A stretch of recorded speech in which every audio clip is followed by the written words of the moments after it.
Now, thousands of families hoping to return from half-term holidays yesterday have been left stranded abroad with a continuing airport chaos. Dozens of flights were cancelled, many more delayed as a result of staff shortages.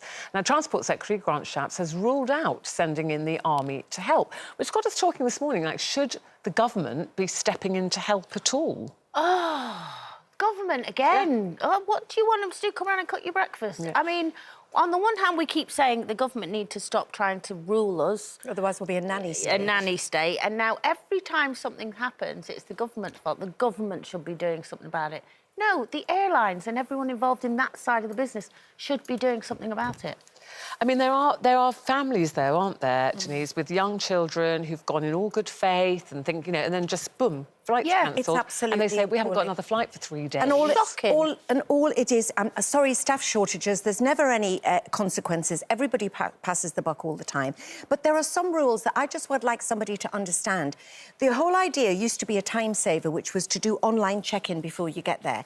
Why isn't backdrop just backdrop? You have, like, from 1 to 40, 2 people on there. Yeah. And the queues are the same as it was for check-in. Just go, hi, Sue, here's me ticket, here's me bag, drop. Off you go, sorted. Thank you very much. It's driving me mad. And the thing is, like we said earlier, Ruth, you know, they have overbooked. The airlines are responsible for having overbooked these seats, knowing that there was going to be a post-pandemic crash like there has been now. But that was my point, is like, why should the government step in to help when you say, but this is a business you're running and you've accepted really people's money and told them that there will be a flight. I wanted to bring you in particularly, though, Sophie, because there's a lady called Victoria Bignell. There's a photograph of her, which is so shocking. Brignell, sorry, Victoria Brignell. She was stuck on a plane. Victoria's paralysed from the neck down. She was stuck on a plane for an hour and a half because there were no staff to escort her off. And when we talked about this morning, you said, well, this happens all the time. It's nothing new to us. To people who've got mobility impairments, that photograph is very familiar. It's been happening to us. I've lost count of the amount of times I've got a photograph of myself in the exact same situation. So what happens is, if you have a disability and you need assistance, you get loaded on first and you get taken off last. And then you're meant to wait at whatever airport you're at for assistance to come in and help you.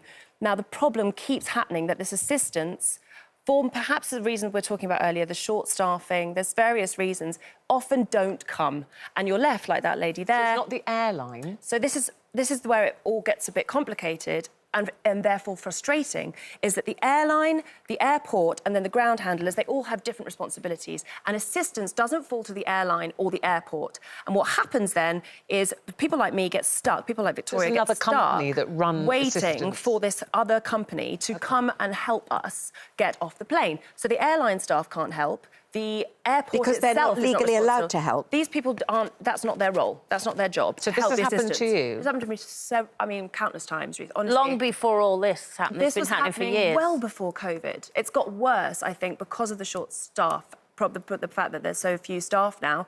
It's happening all the time, and it's completely unacceptable. And it's not just where we don't see these disruptions just on airlines. We're seeing it now on the trains because, for example, when you travel by train and you need, say, a ramp or some form of assistance, you have to pre-book.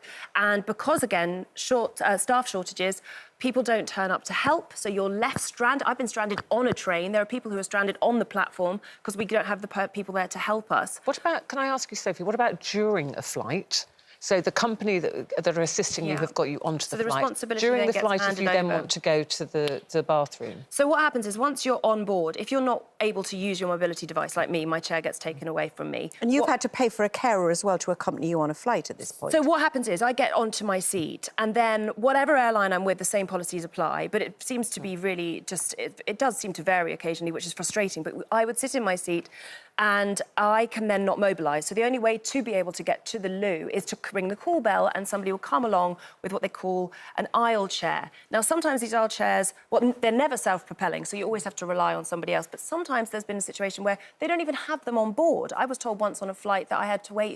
It was a 4-hour flight, and when I asked, where's the aisle chair, I need to go to the loo, they said, sorry, we don't have one on board, it's not a policy. So I was like, so where am I supposed to go to the loo? They said, that's not our problem, that's your problem. Wow. And this might sound shocking, but this is the reality for all disabled travellers. When we want to get out, we are confronted with these barriers, and the fact is, we don't see change. We complain about it. That young lady there is not the first person to this to happen to, and that photograph thankfully has caught people's attention, and her friend tweeted it. Because, like you said, because you're taken off the plane last, the rest of the passengers don't witness that. I think you should be taken off first. The knock-on effect of this is then that flight, the airline can't move. They have to wait till we get offloaded, and therefore that flight is going to be the next flight will be delayed. So the knock-on is just it inconveniences everybody. So just very briefly, do you wish that the rest of us has all stopped moaning about I had to wait 2 hours for my bag? Yes, a little bit. I would say I do get frustrated when I hear non-disabled people complaining about inconvenience because, well, our world is extremely challenging. But I'm not saying don't complain. I'm just saying if we could have a greater empathy for the lived situation of people with disabilities, we might see change. Well, it's very interesting to hear all that from you. Wow. Thank you so much. And let us know if you've had similar experiences, please.